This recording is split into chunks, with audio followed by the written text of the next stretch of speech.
नमस्कार। आज हम एक काफी पुराने लेकिन दिलचस्प कानूनी मामले की तह में जाएंगे। जी, ये राजस्थान उच्च न्यायालय का मामला है, चित्तरमल बनाम राधेश्याम और अन्य। हाँ, और ये कहानी है जयपुर की एक दुकान के सौदे की। सौदा हुआ 1978 में और सोचिए इसका फैसला आते आते 2013 हो गया। जी, काफी लंबा सफर है इस केस का। तो हुआ यूं कि 1978 में एक दुकान बेचने का इकरार हुआ, कुछ पैसे भी दिए गए। अच्छी खासी रकम थी वो। हाँ बिल्कुल, लेकिन फिर बात अटकी, रजिस्ट्री हुई नहीं और मामला पहुंच गया अदालत।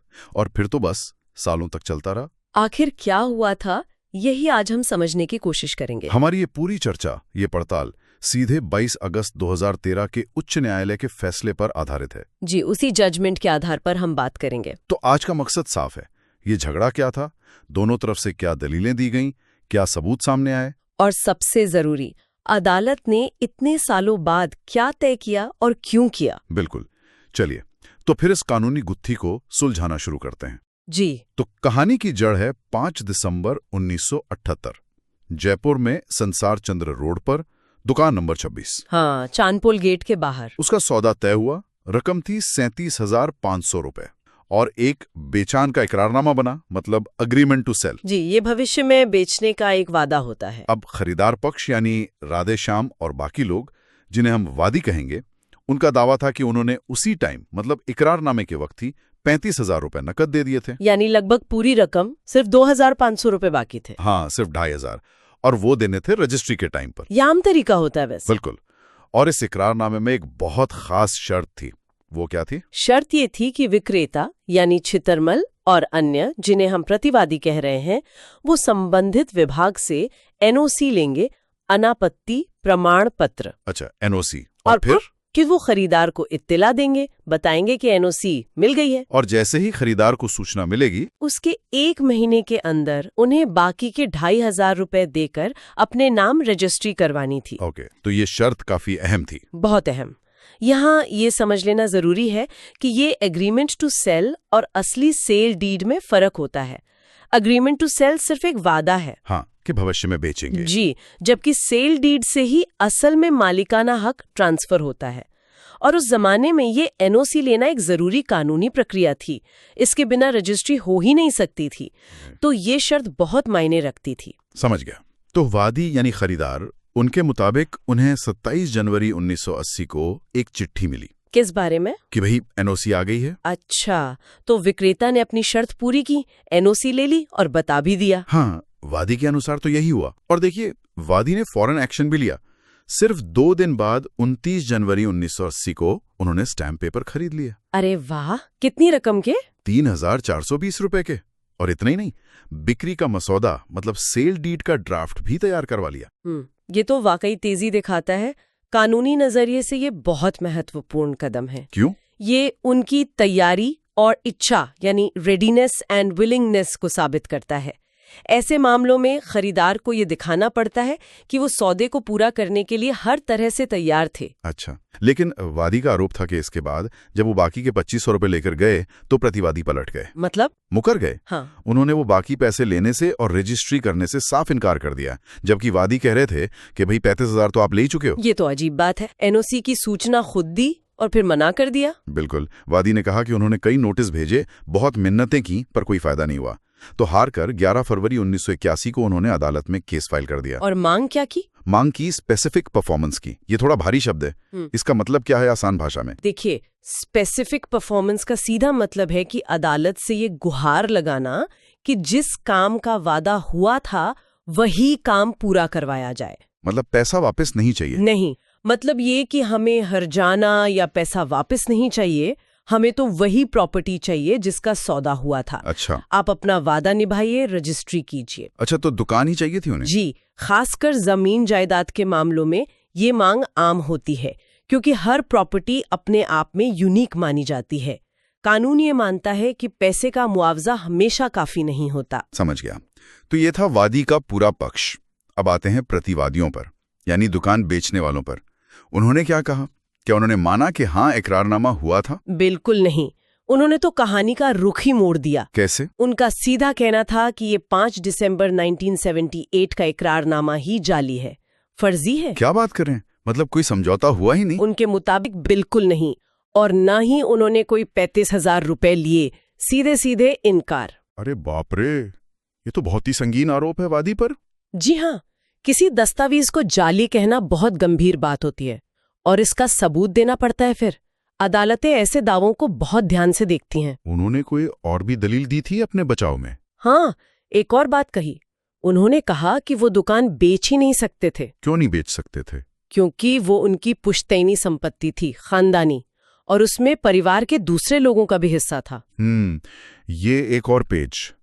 लेकिन अगर इकरारनामा किया ही नहीं जैसा वो कह रहे थे, तो फिर ये दलील क्यों दे रहे थे कि बेच नहीं सकते थे? ये थोड़ा विरोधाभासी नहीं लगता? बिल्कुल लगता है, और शायद इसीलिए निचली अदालत ने इस पुश्तैनी संपत्ति वाली दलील को ज्यादा वजन नहीं दिया। उन्होंने एक कानूनी सिद्धांत का जिक्र किया, एस्टॉपल। हिंदी में कहते हैं विबंधन। एस्टॉपल, ये क्या होता है? इसका मोटा मोटा मतलब ये है कि अगर आपने कोई बात कही है या कोई काम किया है और उस पर भरोसा करके दूसरे पक्ष ने कुछ कदम उठा लिए हैं, तो बाद में आप अपनी पहली बात से मुकर नहीं सकते। आप ये नहीं कह सकते कि अरे मुझे तो वो करने का हक ही नहीं था। अच्छा, मतलब आप अपनी ही बात के खिलाफ नहीं जा सकते? जी, खासकर जब आपके काम से दूसरे को नुकसान हो सकता हो। अदालत ने इसके लिए दीनानाथ बनाम चुन्नीलाल नाम के एक पुराने केस का जिक्र भी किया था, तो ये पुश्तैनी वाली दलील ज्यादा चली नहीं। तो फिर सारा दारोमदार सबूतों पर आ गया। निचली अदालत जो एडिशनल डिस्ट्रिक्ट एंड सेशंस जज की थी, जी, उनके सामने क्या क्या सबूत रखे गए और उन्होंने क्या पाया? देखिए, सबूतों में मुख्य थीं गवाहियां। वादी पक्ष ने 2 मुख्य गवाह पेश किए। एक तो खुद वादी राधेश्याम, PW1 यानी प्लेंटिफ्स विटनेस 1। हाँ, खरीदार खुद। जी, और दूसरे थे अनंतराम, PW3, शायद कोई स्वतंत्र गवाह होंगे जो सौदे के समय मौजूद रहे हों। और कोई गवाह? एक और गवाह थे वादी की तरफ से, भूरमल, PW2। लेकिन उनकी गवाही, दिलचस्प बात यह है कि वादी के पक्ष में नहीं गई। अच्छा, ऐसा क्यों? पता नहीं उन्होंने क्या कहा, लेकिन जजमेंट में लिखा है कि अदालत को उनकी मानसिक स्थिरता पर भी कुछ शक हुआ, इसलिए अदालत ने उनकी गवाही को ज्यादा महत्व नहीं दिया। ओके, ये तो अदालत का विवेक है कि किस गवाह पर कितना भरोसा करना है। बिल्कुल, गवाहों की विश्वसनीयता परखना जज का काम होता है। लेकिन फिर एक ऐसा सबूत सामने आया जो शायद गेम चेंजर साबित हुआ। कौन सा सबूत? वादी के कब्जे में दुकान का मूल पुराना बिक्री पत्र था, जिसे कानूनी भाषा में XP4 कहा गया। ये वो दस्तावेज था जिससे प्रतिवादियों को खुद वो दुकान मिली थी। अरे, असली टाइटल डीड वादी के पास। हाँ। अब ये बहुत बड़ा सवाल था कि ये ओरिजिनल दस्तावेज खरीदार के पास कैसे पहुंचा। अगर सौदा हुआ ही नहीं था या पैसे पूरे नहीं मिले थे, तो विक्रेता असली कागज क्यों देगा? ये वाकई चौंकाने वाली बात है और बेहद महत्वपूर्ण परिस्थितिजन्य सबूत है। कैसे? देखिए, आमतौर पर कोई भी विक्रेता प्रॉपर्टी के असली कागजात यानी टाइटल डीड तब तक अपने पास ही रखता है जब तक उसे पूरी पेमेंट ना मिल जाए या रजिस्ट्री ना हो जाए। सही बात है। तो इस मूल दस्तावेज का वादी के कब्जे में पाया जाना, ये वादी की कहानी को जबरदस्त तरीके से सपोर्ट करता है। हाँ, ये तो लगता है। सिविल मामलों में अदालतें प्रोपोंडरेंस ऑफ प्रोबेबिलिटी के सिद्धांत पर फैसला करती हैं। मतलब वो देखती हैं कि किस पक्ष की कहानी ज्यादा मुमकिन और भरोसे लायक लग रही है। ये सबूत निश्चित रूप से संभावनाओं के पल्ले को वादी की तरफ झुका देता है। बिल्कुल। और वो जो तैयारी और इच्छा वाली बात थी कि वादी सौदा पूरा करना चाहते थे, उसका क्या हुआ? हाँ, निचली अदालत ने उस बात को भी माना। उनका NOC की सूचना मिलने के सिर्फ 2 दिन के अंदर वो महंगे स्टैम्प पेपर खरीदना, हाँ, 3,420 रुपए के, और फिर सेल डीड का ड्राफ्ट भी तैयार करवा लेना। अदालत ने माना कि ये साफ दिखाता है कि वादी अपनी तरफ से पूरी तरह तैयार और इच्छुक थे सौदा पूरा करने के लिए। तो गवाहों की गवाही, वो असली बिक्री पत्र का मिलना और वादी की तैयारी, इन सब के आधार पर निचली अदालत ने फैसला सुना दिया। जी, 20 नवंबर 1989 को। और फैसला क्या था? फैसला वादी के हक में था। अदालत ने प्रतिवादियों को हुक्म दिया कि वो बाकी के 2,500 रुपए लें और दुकान की रजिस्ट्री वादी के नाम पर करें। यानी स्पेसिफिक परफॉर्मेंस का आदेश? बिल्कुल, स्पेसिफिक परफॉर्मेंस ग्रांट कर दी। वादी के लिए ये बहुत बड़ी जीत थी। हाँ, सालों की लड़ाई के बाद। लेकिन जैसा कि आपने कहा, ऐसे मामलों में अक्सर कहानी यहीं खत्म नहीं होती। बिल्कुल, प्रतिवादियों ने हार नहीं मानी। 1989 के इस फैसले के खिलाफ वो पहुंच गए राजस्थान उच्च न्यायालय 1990 में अपील दायर कर दी। जी, अपील में चले गए। उनकी दलीलें क्या थीं अपील में? कुछ नया कहा? नहीं, मोटे तौर पर वही बातें दोहराई जो निचली अदालत में कही थीं कि इकरारनामा जाली है, पैसे नहीं मिले। अच्छा, वही सब। हाँ, और वादी सौदा पूरा करने को तैयार या इच्छुक नहीं थे, और उस गवाह PW2 का भी जिक्र किया जिसकी गवाही वादी के पक्ष में नहीं थी। वो उन्हीं पुरानी दलीलों पर ही टिके रहे। देखिए, अपील सुनने वाली अदालत, जैसे यहाँ उच्च न्यायालय, उसका मुख्य काम ये देखना होता है कि निचली अदालत ने कानून को समझने में या तथ्यों को परखने में कोई बड़ी गलती तो नहीं कर दी। हाँ, कोई अवैधता या विकृति, जैसा आपने कहा था। जी, वो आमतौर पर सारे सबूतों की दोबारा जांच नहीं करते, बल्कि निचली अदालत के फैसले और रिकॉर्ड को रिव्यू करते हैं। इस केस में दोनों तरफ से सीनियर वकील थे शायद। हाँ, जजमेंट में वकीलों के नाम हैं। प्रतिवादी की ओर से श्री JP गोयल और वादी की ओर से श्री SM मेहता, दोनों सीनियर एडवोकेट। इससे पता चलता है कि मामला कितना महत्वपूर्ण माना जा रहा था और दोनों पक्ष इसे गंभीरता से लड़ रहे थे। तो इतने सालों के बाद अपील पहुंची जस्टिस आलोक शर्मा के पास। 1978 का सौदा, 1981 का मुकदमा, 1989 का निचली अदालत का फैसला, और अब 2013 में उच्च न्यायालय का निर्णय आना था। क्या हुआ आखिर? क्या निचली अदालत का फैसला पलट दिया गया? नहीं, उच्च न्यायालय ने अपील खारिज कर दी। खारिज कर दी? मतलब निचली अदालत का फैसला बरकरार रहा? जी हाँ, बिल्कुल। जस्टिस आलोक शर्मा ने निचली अदालत के फैसले को पूरी तरह सही ठहराया।